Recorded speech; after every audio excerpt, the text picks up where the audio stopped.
Assalamualaikum. Welcome back. Dam mo na mo.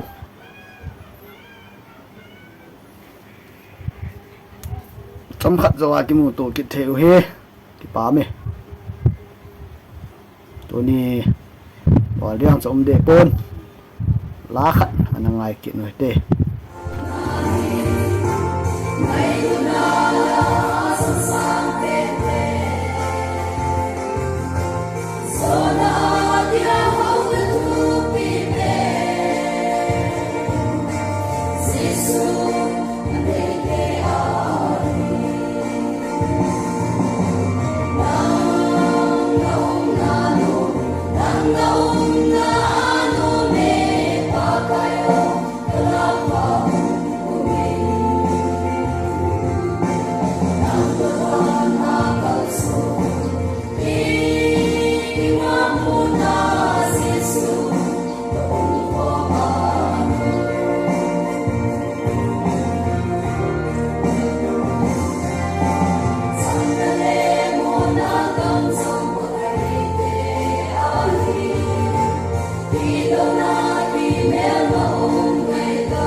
Tante nangai no mo le kangai no men ti wen lang